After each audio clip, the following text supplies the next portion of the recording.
Assalamualaikum warahmatullahi wabarakatuh. Perkenalkan, nama saya Penyariani, program studi S1 akuntansi. Di sini saya akan membahas materi tentang pengantar manajemen atau konsep dasar manajemen. Baik, kita masuk ke dalam materi. Yang pertama itu manajemen berasal dari kata cumei, yang berarti mengatur, mengurus, atau mengelola. Manajemen adalah suatu proses yang terdiri dari rangkaian kegiatan seperti perencanaan, pengorganisasian, penggerakan, dan pengendalian pengawasan yang dilakukan untuk menentukan dan mencapai tujuan yang telah ditetapkan melalui penguatan sumber daya manusia dan sumber daya lainnya. Pengertian manajemen menurut para ahli. Yang pertama, menurut Mary Parker Fowler, manajemen adalah seni yang menyelesaikan suatu melalui orang lain. Yang kedua, menurut Michael MC Hook and MC Hook, manajemen adalah sebuah proses yang dilakukan untuk mewujudkan tujuan organisasi melalui rangkaian kegiatan berupa perencanaan, pengorganisasian, pengarahan, dan pengendalian orang-orang serta sumber daya organisasi lainnya. Yang berikutnya adalah manajemen adalah seni dan ilmu dalam perencanaan, pengorganisasian, pengarahan, pemotivasian, dan pengendalian terhadap orang dan mekanisme kerja untuk mencapai tujuan. Berikutnya antara ilmu dan seni. Ilmu itu adalah penyelesaian masalah dapat dilakukan dengan menggunakan pendekatan rasional, logika objektif, dan cara yang sistematis. Berikutnya membutuhkan pengetahuan yang paling teknis, diagnostik, dan kemampuan pengambilan keputusan untuk menyelesaikan masalah. Seni itu adalah keputusan dibuat dan masalah terpecahnya dengan mempergunakan gabungan institusi, pengalaman, insting, dan pengalaman pribadi. Membutuhkan kemampuan konseptual, komunikasi, interpersonal, dan manajemen waktu untuk menyelesaikan tugas-tugas manajerial. Berikutnya konsep dasar kemampuan manajemen. Yang pertama, das teknis. Teknis yaitu keahlian dibutuhkan untuk menyelesaikan atau memahami bidang pekerjaan dilakukan dalam organisasi. Yang kedua itu konseptual, kemampuan untuk berpikir abstrak dan melihat organisasi sebagai suatu kesatuan unit dan untuk mengintegrasikan dan memberikan arahan sehingga tujuan dapat dicapai. Berikutnya diagnostik, yaitu kemampuan untuk mengevaluasikan respon yang paling tepat terhadap situasi tertentu. Berikutnya komunikasi, yaitu kemampuan baik penyampaian ide dan informasi secara efektif kepada orang lain maupun menerima ide dan informasi secara efektif dari luar. Berikutnya adalah interpersonal, yaitu kemampuan komunikasi, memahami dan memotivasi diri maupun tim.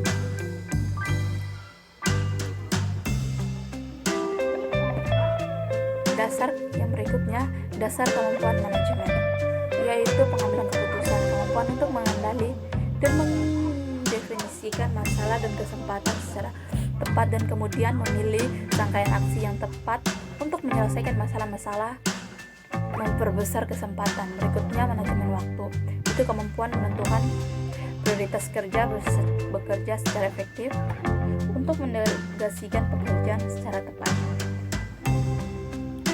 Berikutnya adalah elemen-elemen dasar manajemen. Yang pertama, sifat. Sifat itu deskripsinya itu manajemen sebagai suatu seni, manajemen sebagai suatu ilmu. Yang kedua, fungsi. Deskripsinya itu perencanaan, pengorganisasian, pengarahan, pemotivasian, pengendalian. Berikutnya sasaran atau objek, yaitu orang atau manusia, mekanisme atau kerja. Tujuan, deskripsinya sasaran, maksud, misi, batasan, standar atau target.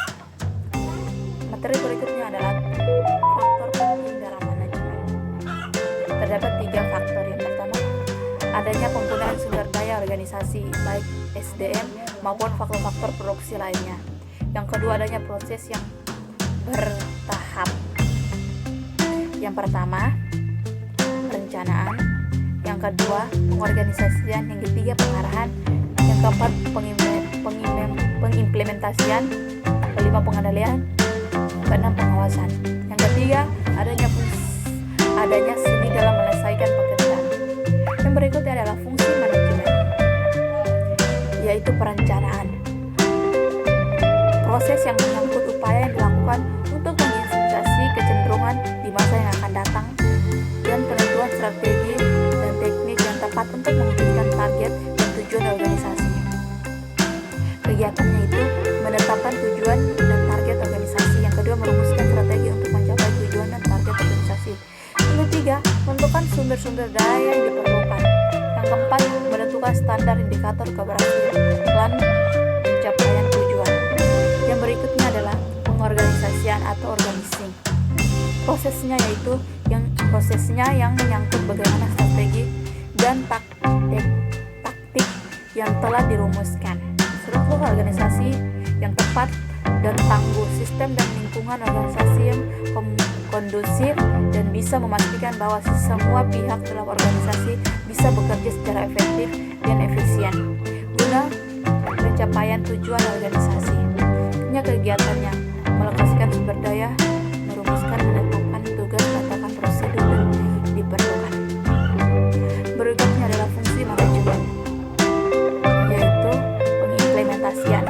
Prosesnya itu mengimplementasikan program agar bisa dijalankan oleh seluruh pihak organisasi, serta proses motivasi agar semua pihak dapat menjalankan tanggung jawab yang penuh kesadaran produktivitas yang tinggi. Kegiatannya itu mengimplementasikan proses kepemimpinan, pembimbingan, dan pemberian motivasi kepada bawahan agar dapat bekerja secara efektif dan efisien dalam pencapaian tujuan. Yang berikutnya adalah pengendalian pengawasan terkontrol. Prosesnya itu yang dilakukan untuk memastikan seluruh rangkaian kegiatan yang telah dirancangkan, diorganisasikan, dan diimplementasikan bisa berjalan sesuai dengan target yang diharapkan. Kegiatannya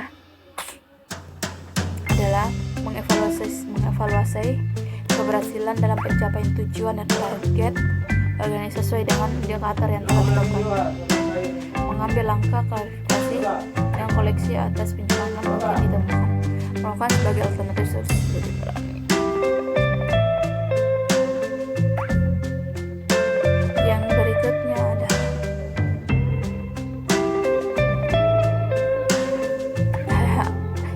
hierarki manajemen tingkat puncak atau top management,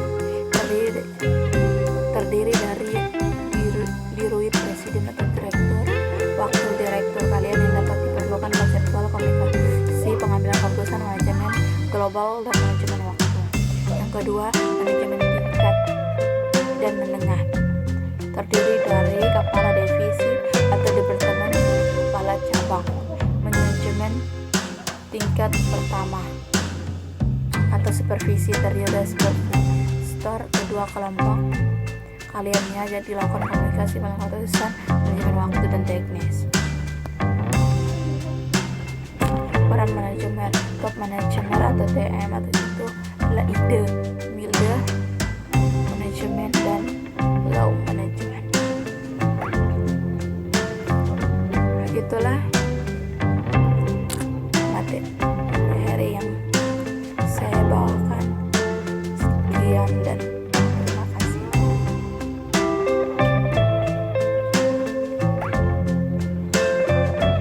Assalamualaikum warahmatullahi wabarakatuh. Perkenalkan, nama saya Feni. Saya dari program studi akuntansi S1. Di sini saya akan membahas materi tentang manajemen laba. Kita masuk materi. Manajemen laba berarti usaha untuk mempengaruhi angka laba tidak bertentangan dengan aturan pelaporan keuangan dalam PABU dengan aturan pelaporan keuangan khususnya dalam standar akuntansi, yaitu dengan cara memanfaatkan peluang untuk membuat estimasi akuntansi, melakukan perubahan metode akuntansi, dan menggeser periode pendapatan atau biaya. Adapun manajemen laba yang dilakukan secara ilegal disebut juga dengan financial fraud, dilakukan dengan cara-cara yang tidak diperbolehkan oleh PABU, yaitu dengan cara melaporkan transaksi pendapatan atau biaya secara fiktif dengan cara menambah markup atau mengurangi keuangan. Nilai transaksi atau mungkin dengan tidak melaporkan sejumlah transaksi sehingga akan menghasilkan laba pada nilai atau target tentu yang tidak dihendaki. Konsep laba akuntansi. Pengertian laba dianut oleh struktur organisasi akuntansi adalah laba akuntansi yang merupakan selisih antara pengukuran pendapatan dan biaya. Laba akuntansi adalah perbedaan antara revenue yang direalisasi yang timbul dari transaksi pada periode tertentu dihadapkan dengan biaya-biaya yang dikeluarkan pada periode tersebut. Laba merupakan informasi yang penting dalam suatu laporan keuangan. Angka penting ini adalah yang pertama, perhitungan pajak, dasar dalam permasalahan laba, dan kejadian ekonomi di masa depan untuk menghitung dividen sebagai dasar dalam perhitungan dan penilaian efisiensi untuk menilai prestasi atau kinerja perusahaan atau segmen perusahaan divisi, pedoman dalam menentukan kebijakan investasi dan pengambilan keputusan. Berikutnya, manajemen laba adalah suatu tindakan yang dilakukan oleh pihak manajemen yang menaikkan atau menurunkan laba yang dilaporkan dari unit yang menjadi tanggung jawab yang tidak mempunyai hubungan dengan kenaikan atau penurunan profitabilitas perusahaan untuk jangka panjang. Dengan demikian, manajemen laba dapat diartikan sebagai suatu tindakan manajemen dalam mempengaruhi laba yang dilaporkan dalam memberikan manfaat ekonomi yang keliru kepada perusahaan. Definisi manajemen laba dibedakan menjadi dua, yaitu yang pertama dalam arti luas, yaitu manajemen laba merupakan tindakan manajemen untuk meningkatkan atau mengurangi laba yang dilaporkan saat ini atas suatu unit di mana manajer bertanggung jawab tanpa mengakibatkan peningkatan atau penurunan profitabilitas ekonomi jangka panjang unit tersebut. Yang kedua dalam arti sempit, manajemen laba dalam hal ini berkaitan dengan pemilihan metode akuntansi. Berikutnya adalah manajemen laba terjadi ketika manajemen menggunakan manajemen dalam pelaporan keuangan dan menyusun transaksi untuk merubah laporan keuangan sehingga menyesatkan stakeholder tentang kinerja ekonomi perusahaan atau untuk mempengaruhi hasil hubungan dengan kontrak yang tergantung pada angka akuntansi yang dilaporkan.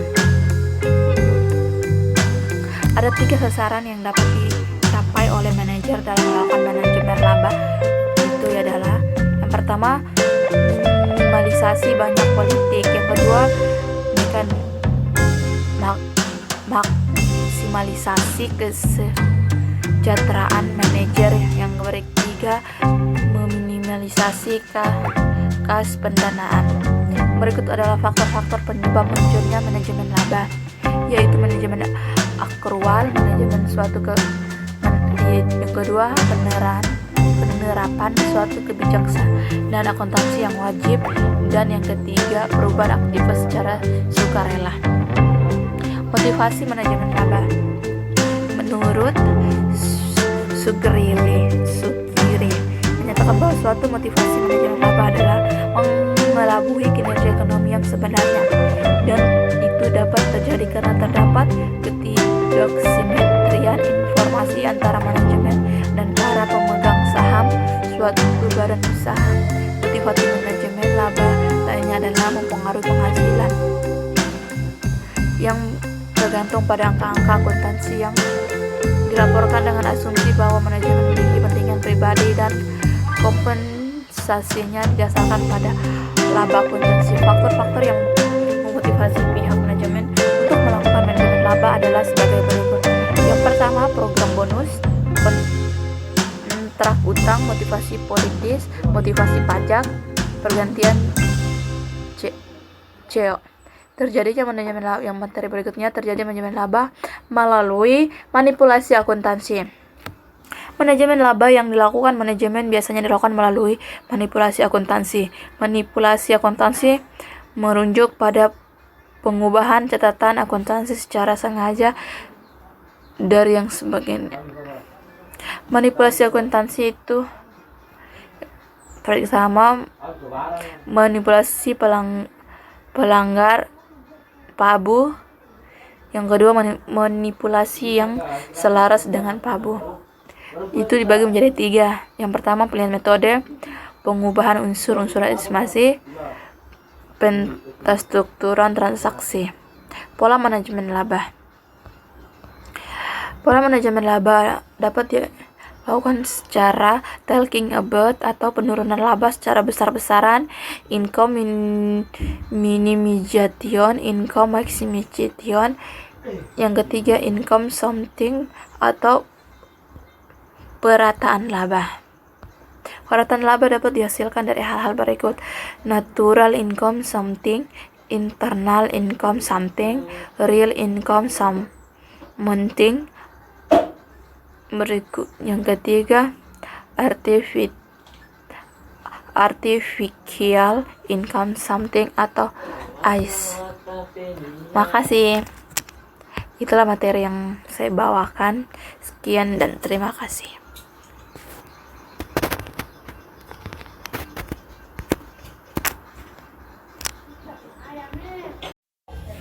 Assalamualaikum warahmatullahi wabarakatuh. Perkenalkan, saya Penny Ariane dari program studi akuntansi S1. Di sini saya akan membahas tentang konsep dasar biaya modal. Yang pertama itu pengertian biaya modal. Biaya adalah kas atau nilai ekuivalen kas yang dikorbankan untuk mendapatkan barang atau jasa yang diharapkan memberikan manfaat saat ini atau masa yang akan datang. Berorganisasi. Modal adalah jumlah dari utang jangka panjang, saham preferen dan ekuitas, saham biasa, atau mungkin pos tersebut plus utang jangka pendek yang dikenakan bunga. Modal menurut standar akuntansi keuangan adalah hak residual atau aset perusahaan setelah dikurangi semua kewajiban. Berikutnya adalah konsep dasar biaya modal. Pengertian biaya modal. Biaya modal adalah tingkat pengambilan yang diminta atas berbagai jenis pendanaan. Biaya modal adalah tingkat imbal hasil minimum yang harus diterima oleh investor hingga investor bersedia menandai suatu proyek atau pada tingkat resiko tertentu. Pengertian biaya modal dilihat dari sudut pandang investor. Cost of capital adalah opportunity cost atau biaya pengorbanan dari dana yang ditanamkan investor pada suatu perusahaan. Sudut pandang perusahaan. Cost of capital adalah biaya yang dikeluarkan oleh perusahaan untuk memperoleh sumber dana yang dibutuhkan. Konsep dasar biaya. Yang kedua itu fungsi biaya modal. Yang pertama terkait biaya yang dikenakan perusahaan. Biaya modal yang dikenakan pada modal pinjaman berbeda dengan biaya modal dari modal sendiri. Konsep perhitungan biaya modal COC didasarkan pada perhitungan yang pertama sebelum pajak dan kedua setelah pajak. Yang kedua fungsi biaya modal sebagai discount rate guna menentukan diterima atau ditolaknya suatu usulan investasi, yaitu dengan membandingkan tingkat keuntungan dari usulan investasi dengan biaya modalnya. Biaya modal di sini adalah biaya modal yang menyeluruh. Misalnya jika menggunakan metode net preference value atau probability index untuk menentukan diterima atau ditolaknya suatu usulan investasi, maka biaya modal berfungsi sebagai discount rate yang digunakan untuk menghitung nilai sekarang dan dari proses dan pengeluaran investasi.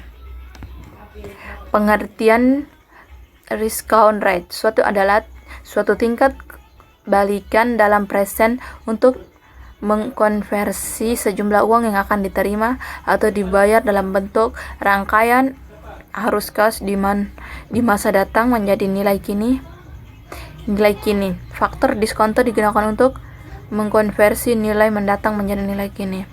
Merupakan sebuah rumus yang digunakan Preference value merupakan sebuah rumus yang digunakan untuk menentukan suatu nilai sekarang dari investasi dengan jumlah diskon dari semua arus gas yang diterima dari proyek. Berikutnya, probability index adalah teknik penganggaran modal untuk mengevaluasi proyek-proyek investasi untuk kelangsungan hidup atau probabilitas mereka. Yang ketiga, komponen biaya modal yaitu cost of debit dan kedua cost of capital. Itu menyangkut COC, gabung menjadi COC, menyangkut biaya utang, saham preferen, dan modal sendiri, biaya modal rata-rata tertimbang. Yang ke B, perhitungan biaya masing-masing modal. Yang pertama, cost of debit atau biaya utang. Sumber utangnya itu menyangkut lembaga pembiayaan, terbitkan surat utang atau obligasi. Biaya utang terbagi atas dua, yaitu biaya utang sebelum pajak dan biaya utang setelah pajak. Kasih sebelumnya, itulah materi yang saya bawakan. Sekian